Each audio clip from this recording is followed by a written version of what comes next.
Hi, this is my 2019 Ford F150 XLT. And the other day I went to start it and the battery was dead. It just a little clicking and rattling and wouldn't start. I don't drive it a lot. It's 5 years old and it's got like 25,000 miles on it. So it'll sit a week or two at a time. And as many of you know, there's a lot of things running in the background on these newer cars. There's all sorts of software running, draining the battery. I get warnings that I can't remote start my truck because I've let it set for a week and the battery voltage has come down enough that it's reached some sort of a threshold, blah, blah, blah. Anyway, I went ahead and bought a battery. I think this battery is still okay, but I decided 5 years old, why not get a new battery? And we're gonna swap this out. There's plenty of videos out there on changing the batteries, especially on the 150s, because this model came out in 2015, so plenty of opportunities to have dead batteries and swapping batteries out. But we're gonna do one more. We'll change the battery, and surprisingly, a lot of you already know about this, but there's also, you need to reset the BMS.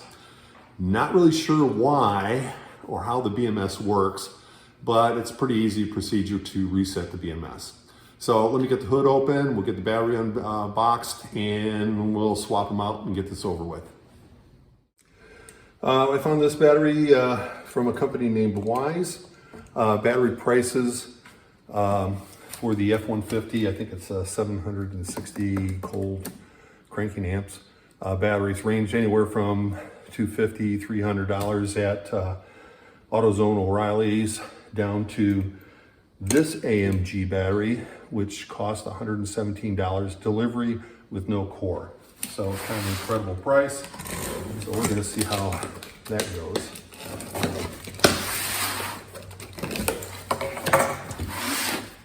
Got a little shipping damage. I don't think it got to the battery.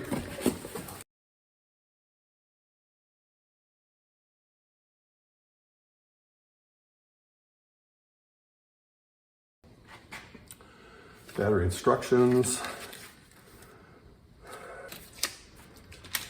Okay, don't forget to take these plastic covers off. They are not going to do you any good. Looks like we got some sort of a little detail here. Looks like we will have to read the instructions. Little black button. So anyway, this is a 760 cold cranking amp, size 48 or an H6. It looks quite similar to the battery in the truck, so let's get that battery out and get this one in. So as many of you already know, it's going to take a 12 millimeter and an 8 millimeter socket to get the battery out, and a ratchet and extension. I'm going to use a 1/4 inch drive. Everybody else seems to like to get their 3/8 drive out. But it's sturdy. Go ahead and use my whole way. Anything other than that, we'll just read. Turns there. This is the battery BMS. I guess it's connected to the negative terminal. So that's probably what this is with this connector. So I got these loose. Should be able to just wiggle these and pop them off. There we go. Terminals actually look pretty clean. But one thing I do like to do is hit them with the brush.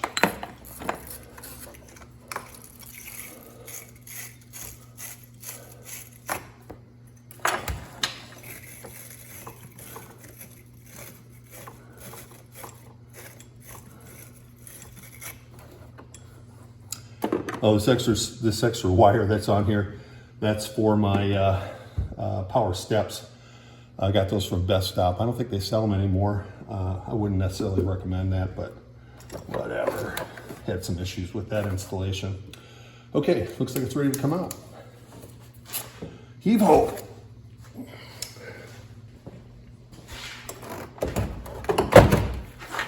Drop that battery in there. Let's not forget the insulator.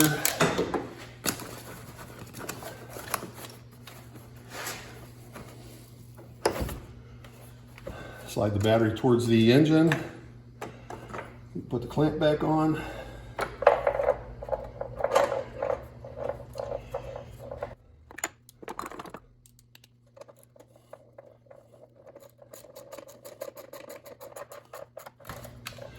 Don't have to over tighten this, it's not going anywhere. As a reminder, this sleeve, this insulator, make sure you put these slots down. That sort of clears this clamp.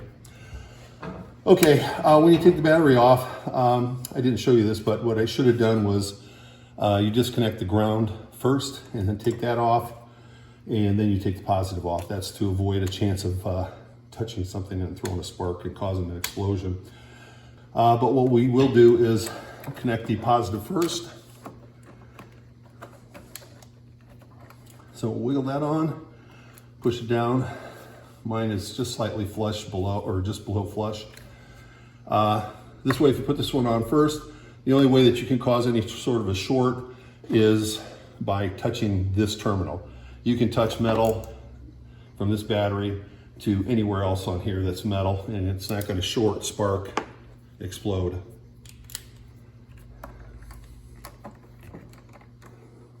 A couple little turns, done. And we'll hook up the negative. There should be a little bit of a spark because, of course, the car is trying to suck up all sorts of power to run all these background accessories. Yeah, see, I wanted to turn the headlights on. Once again, cable's just slightly below flush to the actual terminal. Only have to give this, gosh, it's only about one full turn is all I took it loose. So that one's on, the battery's tight, handles are down, and I think we're all set putting the battery in. All right, so before we close the hood, I'm gonna check the voltage on this on the new battery, see what we got to work with. I got it set on 20 volts, negative. There we go. Battery voltage is 12.74. And the old battery that I just took out is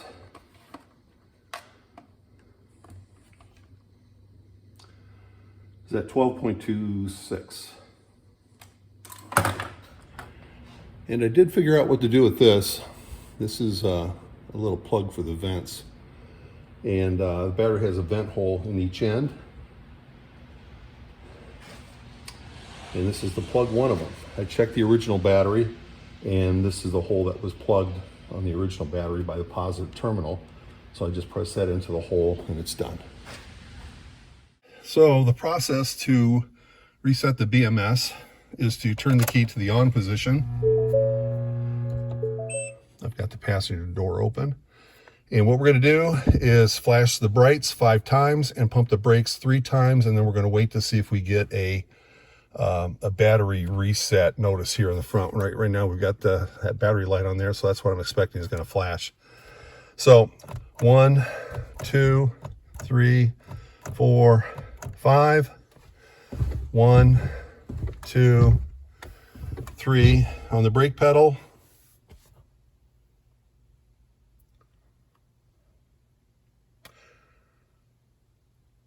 And there you can see the battery light flashing, which supposedly means that the battery BMS has been reset.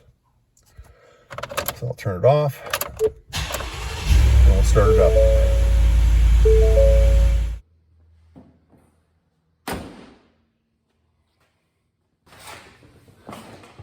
So that takes care of the battery replacement of my 2019 Ford F150. Seems like everything went pretty smooth. So, not saying this is the right way to do it. This is the way I did it. You do what you do. Thanks for watching.